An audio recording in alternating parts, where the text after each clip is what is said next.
रामराम मंडळी. भगवद्गीतेचा 17वा अध्याय, 16वा आणि 17वा हे आपल्याकडं पूरक अध्याय म्हणून सांगितलेले आहेत. वस्तुतः 15वा अध्याय जेव्हा सांगून झाला तर गीता संपलेली होती. पुरुषोत्तम योग सांगितला, कुणाला जाणायचं ते सांगितलं, कसं जाणायचं ते सांगितलं. अर्जुनाला जो श्रेयस्कर मार्ग अभिप्रेत होता, जे त्यांनी दुसऱ्या अध्यायात विचारलं होतं, ते सगळं दिलं त्याला.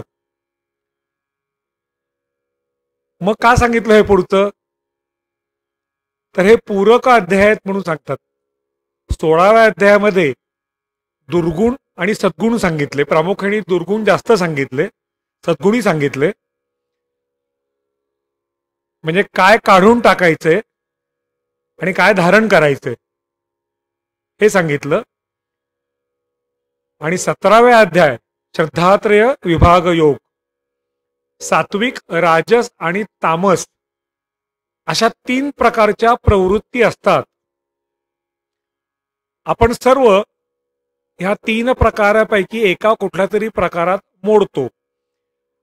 आणि मोडतो म्हणजे असं नसतं की बाबा मी राजस आहे म्हणजे माझ्यात सत्वगुण अजिबात नाहीत किंवा तमोगुण अजिबात नाहीत, असं नसतं. ते सगळं सांगितलं ह्या अध्यायात की कसं रज आणि तमाला खाली दाबून सत्व वर येतो, सत्व आणि तमाला दाबून रजो वर येतो, आणि सत्व आणि रजाला दाबून तमो वर येतो. कोणत्या गुणाचं प्राबल्य आहे किंवा प्राधान्यानं कोणता गुण जास्त आहे, त्या गुणाची ती व्यक्ती आणि तशी तिची प्रकृती. आणि हे आपण प्रकृती असं का म्हणतो? कारण हे प्रकृतीचे 3 गुण आहेत. प्रकृती ही त्रिगुणात्मक आहे. सत्व, रज आणि तम यांनी सगळी ही प्रकृती बनलेली आहे. आणि हिचा हा म्हणे पडदा आहे, सत्व रज तमाचा आपल्या समोर पडदा आहे. त्या पडद्याच्या पाठीमागं जोपर्यंत आपण आहोत तोपर्यंत आपल्याला त्याच्या पलीकडचा जो सच्चिदानंद स्वरूप परमात्मा आहे त्याचं दर्शन आपल्याला होणार नाही. म्हणून त्या परमात्म्याला जाणायचं असेल तर आपल्याला गुणातीत व्हावं लागतं. पायरी पायरीनं, म्हणजे तमातनं रजात, रजातनं सत्वात आणि सत्वातून गुणातीत अशा अवस्थेला पोचावं लागतं. तर त्याप्रमाणे आपण कसं पायरी पायरीनं प्रवास करायचा, कसं जाणायचं, याचं सुंदर विवेचन या अध्यायात भगवंतांनी केलेलं आहे. पाहूया आपण आता.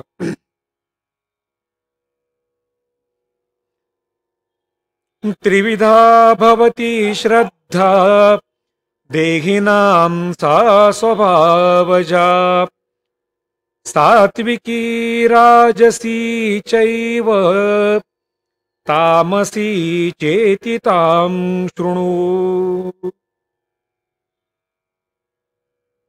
कसं सांगितलंय? शास्त्राची संस्कार नसलेली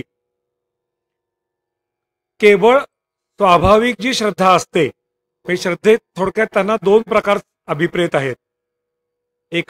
एका श्रद्धेवर शास्त्राचा संस्कार आहे, ती संस्कारित श्रद्धा आहे. आणि ही जी दुसऱ्या प्रकारची श्रद्धा आहे ही स्वाभाविक असते, आपल्या स्वभावाप्रमाणे असते. कशी निर्माण होते हो ही? मी नेहमी एक त्याचं उदाहरण देतो. आपल्या पत्रिकेत गण असतात. देवगण सात्विक, मनुष्यगण राजस आणि राक्षसगण तामस. आता ज्यांनी त्यांनी आपापल्या मनाशी विचार करून बघा. तुम्हाला सगळ्यांना ज्ञात असेल तुमच्या पत्रिकेत तुमचा गण कोणता आहे. माझा मात्र देवगण आहे, सांगून टाकतो. तर त्याच्यापासून स्वभावता ह्या 3 श्रद्धा निर्माण होतात. आता आपण जेव्हा जन्माला येतो तेव्हा पूर्व कर्मानुसार आपण जन्म घेतो असं म्हणतात. त्यामुळे ते त्यावेळेच्या ग्रह ताऱ्यांवर सगळा त्याचा हे होऊन त्या पत्रिकेत ते गण कसे पडतात हा खरं गूढ स्वभाव, गूढ प्रकार आहे. पण मी असं बघितलंय, आतापर्यंत अनेक पत्रिकांचा अभ्यास केलाय, माझ्याकडे स्वतःकडे सॉफ्टवेअर पण आहे कुंडली बघण्याचं. गुणमिलनाचं पण मी काम करून देऊ शकतो. कोणी उपवर वधू आणि वर असतील तर त्यांचे किती गुण जमतायत, विवाह करावा की नाही करावा याबद्दलचंही मार्गदर्शन मी करतो. तर ज्याचा जो गण असेल तसा स्वभाव परावर्तित होतो किंवा काही प्रमाणात त्या प्रकारच्या क्वालिटीज त्या मनुष्यात तर त्यामुळे असे 3 प्रकारचे सात्विक, राजस आणि तामस असे भाव स्वाभाविक श्रद्धेनुसार आपल्याला बघायला मिळतात. सत्वानुरूपा सर्वस्य श्रद्धा भवति भारत. श्रद्धामयोऽयं पुरुषो यो यच्छ्रद्धस्त एव सा. आता प्रत्येकाची श्रद्धा त्याच्या अंतःकरणाप्रमाणे असते आणि त्याचं अंतःकरण हे पुन्हा देव, मनुष्य आणि राक्षस या गणाप्रमाणे असतं. आणि तो ज्या श्रद्धेने युक्त आहे तो तसाच असतो. आपण कितीही सांगून बदलायचा प्रयत्न केला तरी ते होत नाही. भक्त प्रल्हाद नक्की देवगणातला असणार. त्याला कितीही त्या ह्यांनी सांगितलं हिरण्यकश्यपूंनी तरी त्यांनी त्याचा भक्ती मार्ग सोडला नाही. आणि भक्त प्रल्हादाने वेळोवेळी त्याला सांगून सुद्धा तो बहुधा राक्षस गणातला असावा हिरण्यकश्यपू, त्यांनी त्याचा मार्ग सोडला नाही.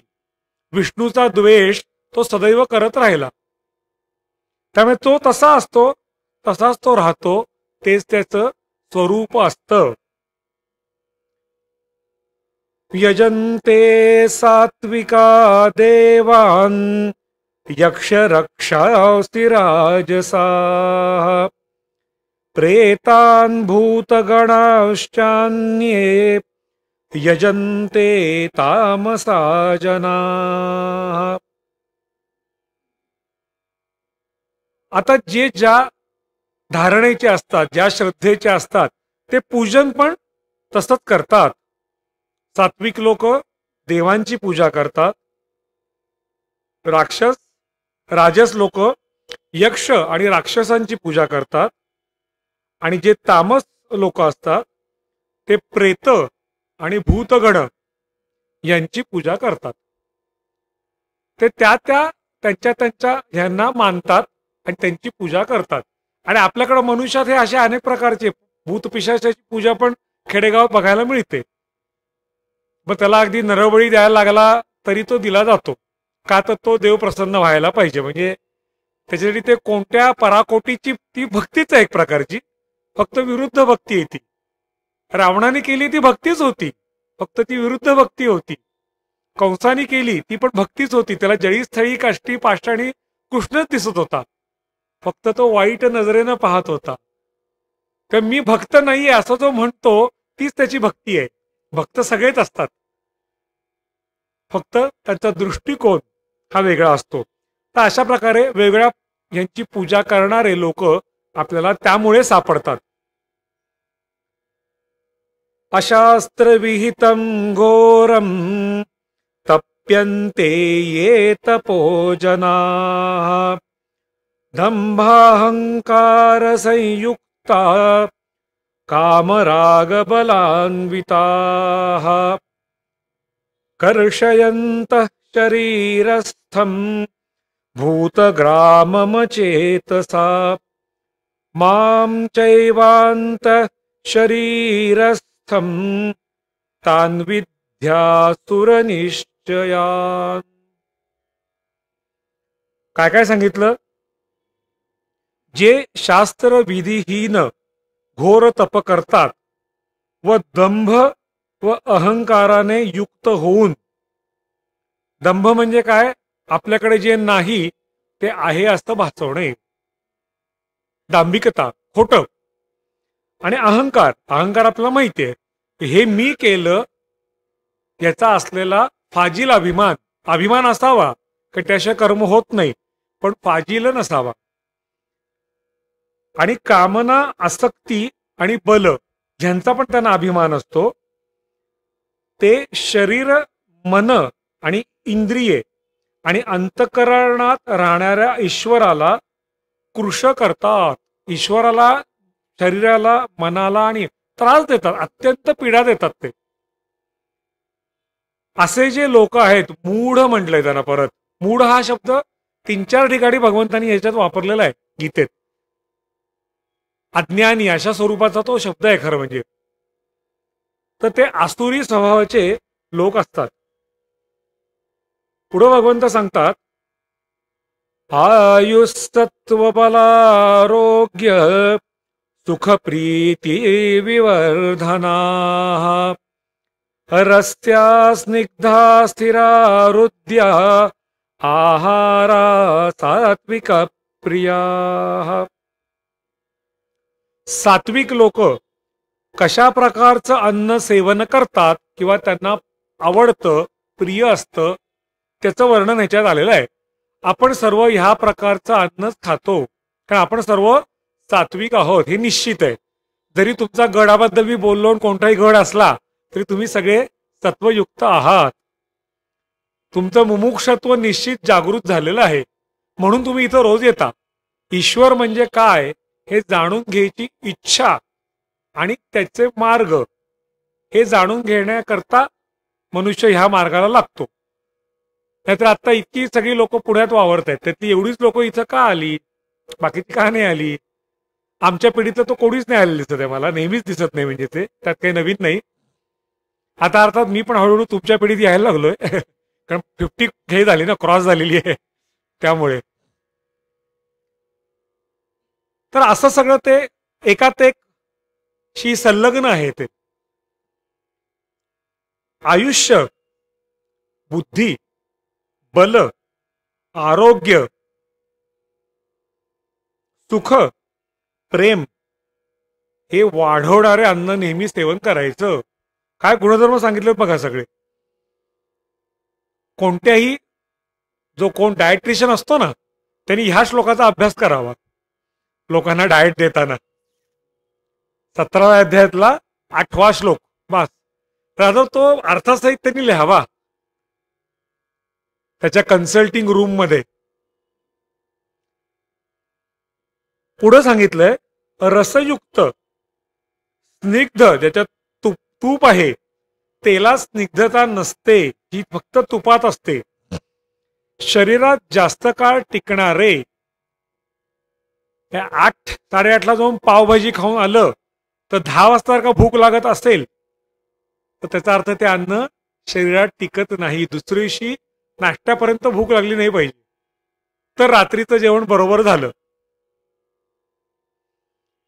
मनाला आवडणारे, आपण खाऊन सुद्धा जर का त्या अन्नाला नावं ठेवत असतो तर ते अन्न काय कामाचं आणि कशा करता खायचं असं अन्न?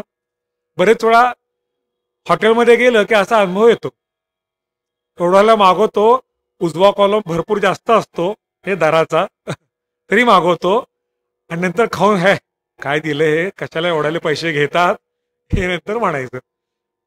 अरे मग जाता कशाला ना तिथं? आमच्या बादशाही बोर्डिंगला जाण्यापेक्षा हा काय वाढतात ते अर्ध्या चड्डीतली लोक आहेत, अजूनही आहेत. तसंच आहे. त्यांना कधी इंटिरियर बदलावं लागलं का बादशाहीला? रिनोव्हेट करावं लागलं का कधी बादशाही? नाही.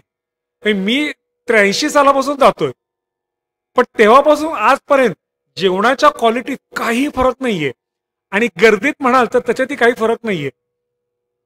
इथली मेंबरशिप संपलेली आहे, चौकशी करून नाहीये, हा बोर्ड कायम लागलेला असतो. लिमिटेड मेंबर घेतात, भरमसाठ मेंबरशिप घेऊन त्यांना अन्न पुरवठा करण्याचा प्रयत्न करत नाहीत. आणि 12:30-1 नंतर तुम्ही जेवायला गेलात तो वेटिंग थांबावं लागतं, बसायला जागा मिळत नाही. ग्रुप असेल तर जास्तच हे, कारण त्यांच्या इथं अशी एवढी सोय नाहीये ग्रुपची टेबल बसली बाबा, जुन्या वाड्यात आहे ते सगळं. सांगण्याचं तात्पर्य काय हे जे मी गुणधर्म सांगितले हे त्या अन्नाला निश्चित स्वरूपात लागू पडतात.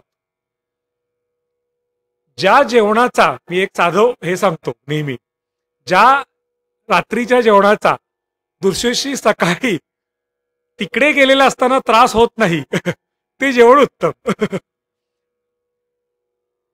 तिथं जर का त्रास झाला तर समजायचं की काल जे रात्री खाल्लं काही चांगलं नव्हतं. कटबंबलोडात्युष्ण तीक्ष्ण वृक्षविदाहिना आहारा राजसस्येष्ठा दुःख शोकामय प्रदाह. राजस लोकांचं अन्न सांगतायत. तिखट, आंबट, खारट, अतिउष्ण, झणझणीत, कोरडे, दाहकारक, सगळे हे कसे आहेत लक्षण? आम्ही म्हणतो ना चटक मटक किंवा फास्टफूड, त्या कॅटेगरीला लागू आहे हे सगळं. दुःख, शोक व रोग उत्पन्न करणार अन्न ते राजस व्यक्तीला प्रिय असतं. काय खाऊ नये याची ही यादी आहे थोडक्यात. तिखट म्हणजे काय, केवढं तिखट खातात, कशा करता, आणि नंतर मग आजार पण येतच ना शेवटी. आतली जी आतडी आणि हे आहे त्यांना ते किती सहन होणार त्याला काही मर्यादा आहे. तुमच्या जिभेला चाललं म्हणून पोटाला चालतं असं नाही ना. विदर्भात वगैरे तर भयंकर तिखट खातात. जळगावला एकदाच एका मित्राच्या लग्नाला गेलो होतो, त्या पंक्तीत ती वांग्याची मसाला भाजी होती. बापरे, मी फक्त कोशिंबीर बरोबर जेवलो, जे गोड होतं ते खाल्लं आणि पटकन हात धुवून उठलो. मे महिन्यात आणि लग्न इतकं उकडत होतं आणि त्या उकाड्यात लोक ते झणझणीत खात होते. घामाच्या धारा लागतात खरंच. मे महिन्यात काय होणार ना जळगावला, म्हणजे काही दुसरं नाहीच तिथं. आणि त्यात ते एवढं हे अन्न अतिशय हे गरम मसाला, म्हणजे इतका मसाला की बस. त्यामुळे हे राजसालाच प्रिय असतं असं त्यांनी सांगितलंय. यातयामं गतरसं पूति पर्युषितं च यत् उच्चिष्टमपि चामेध्यं भोजनं तामसप्रियं. हा प्रकार तर आणखीन पुढचा आहे. अर्धवट शिजलेले, रसहीन, दुर्गंध सुटलेले, शिळे, उष्टे व अपवित्र असे अन्न तामसाला प्रिय असते. काय काय सांगितलं बघा आता. आणि तुम्हाला काय आठवतंय बघा, मला चायनीज आठवलं या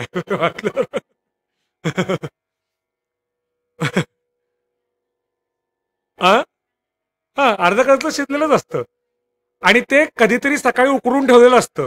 हे ती शिळं असतं ऍक्च्युली. तुम्हाला ते फोडण्या घालून गरम करून देतात आणि आम्ही मिटक्या मारत खातो. त्याचं प्रमाण फार वाढलंय. आणि ते काय करतात, ते स्वस्त देतात ना तुम्हाला. तुलनेत त्याची किंमत खूप कमी असते. हॉटेलमध्ये जाऊन चांगलं जेवायचं म्हणलं त्याच्यात किंमत कमी असते आणि चटक मटक पुन्हा ते काय आम्हाला तेच हवंय ना. मग शिळं ह्याच्यावर बोलण्यासारखं आहे. मी मागेही बोललेलो आहे. कुठलाही शिजवलेला अन्न पदार्थ हा 4 तासात खराब व्हायला सुरुवात होते. बॅक्टेरियाची जी प्रतिक्रिया आहे ती 4 तासात सुरू होते. मग आम्ही दुपारच्या जेवणाचे जे उरलेले पदार्थ आहेत ते जेव्हा फ्रीजमध्ये टाकतो आणि नंतर संध्याकाळी 8 वाजता काढून गरम करून खातो, तर मी ते शीतकपाटातनं काढून खाल्ले म्हणून ते शिळं नाहीये अशी जर का तुमची समजूत असेल तर तसं अजिबात नाही. हे लक्षात घ्या. दुपारी शिजवलेलं अन्न जास्तीत जास्त 2-3 पर्यंत खायला पाहिजे. 4 म्हणजे डोक्यावरून पाणी. मग भले तुम्ही ते शीतकपाटात ठेवलं म्हणून त्याची खराब व्हायची जी प्रक्रिया आहे ती थांबत नाही. अफलाकांक्षिभिर्यज्ञो विधिदृष्टो य युज्यते यष्टव्यमेवेति मनः समाधाय स सात्विका.